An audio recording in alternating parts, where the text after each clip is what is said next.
Hi, I'm Phil Gittings, Education Director at World Beyond War. On behalf of all of the team here at World Beyond War, I'm so excited to have you join us here for this 6-week course, War and the Environment.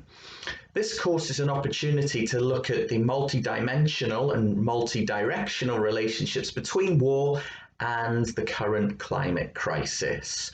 The broader goal of which is to engage in reflection and discussion that leads to action, both at the individual and collective levels.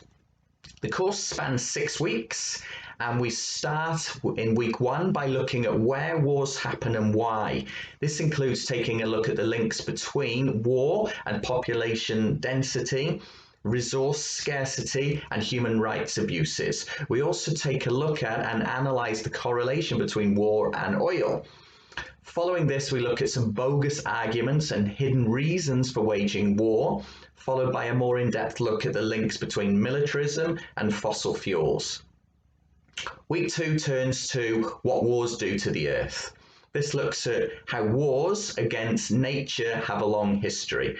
Topics covered here include why and how wars damage the Earth, the impact of war on the refugee crisis and the environment, a case study of war, environment, and Iraq, war, chemical weapons, and leaking oil. We also look at war, water, and wildlife and the relationship between those three, followed by landmines and cluster bombs.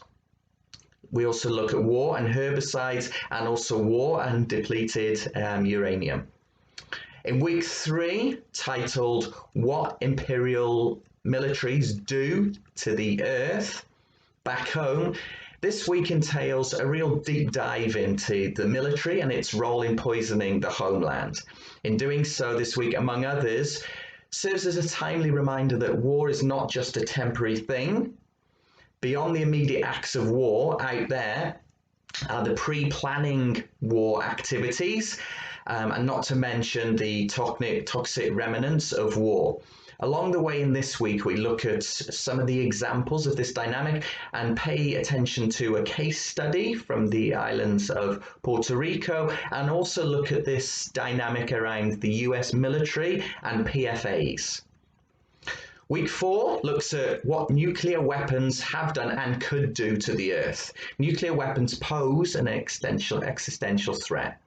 So this week covers a lot of ground, ranging from World War II and the nuclear bombing of Hiroshima and Nagasaki, the rise of the nuclear weapon industry following World War II, the toxic remnants of nuclear weapons, the impact of nuclear weapons, human experimentation with relation to nuclear weapons, the intersections between racism and patriarchy and nuclear weapons. Finally, we're going to look at how nuclear weapons, or the nuclear weapon industry, is in a sense a choice between proliferation or elimination, given that nuclear weapons cannot keep us safe or secure. In fact, they endanger us. Week 5 looks at how this horror is hidden and maintained. So with weeks 1 and 4 as a background, as a backdrop, in a sense this week raises the question, so how does all this continue? In the process, it pays attention to the military's carbon footprint, which is quite astonishing, and offers 10 ways in which militarism and climate change are intertwined. It also looks at some bogus exceptions and arguments for military activity, and also the relationship between war, money, fossil fuels, and foreign influence. Finally, week 6 revolves around the question, now what? It takes a look back at what's been covered in weeks 1 to 5 and reminds us of the broader goal of the course. In doing so, we pay attention to the role of young people in such work, but don't just stop there and look at the role of civil society, how we go about engaging more people in this work to advance war abolition and advance ecological security. It looks at the Green Deal. We also cover a range of ways in which we continue to collaborate after the course, and also looks at ways of supporting you in terms of educating others about the interlinkages between war and climate change, and also how you might go about generating new ideas and actions to forward war abolition work and climate change work. So there's a little bit about the content and what we'll be covering in each week. I want to say something now about the process of how the course works. So the course is facilitated by World Beyond War experts and partners who have been working on this topic and the topics at hand for a long time, and they're there to really help you through the learning process. We have resources, videos, discussion posts, and optional assignments. And for those that complete all 6 assignments, you'll receive a certificate from World Beyond War.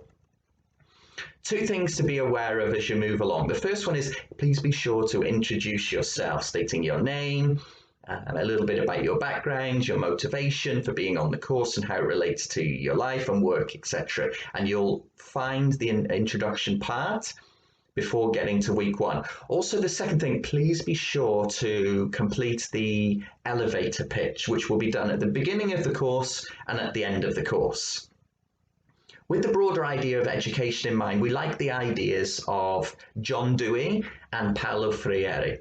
So John Dewey once said that we do not learn from experience, we learn from reflecting on experience. The reason why we say this is that it's one thing to engage in discussion posts, it's another thing to engage in writing assignments and reading material. Where real learning takes place is where we stop and think and reflect on what we're doing. So please be sure as you go through the course to pay attention to reflecting on some of the things that we're covering.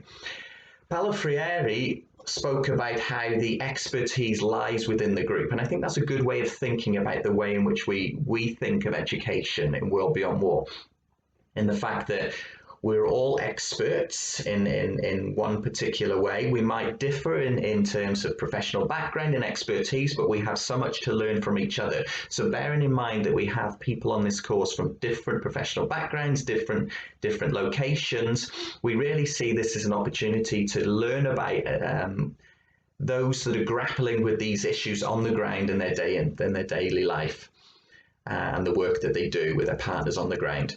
Another thing we like about Paulo Freire is this idea of praxis.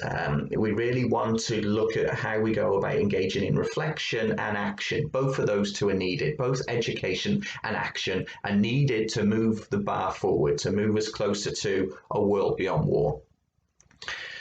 So we're very much looking forward to learning with you and working with you in this journey. And we really hope that this time together will lead to more time together in the future. So once again, thank you so much for joining us. Please reach out to me if you have any questions. And meanwhile, happy learning and please enjoy the course. Thank you.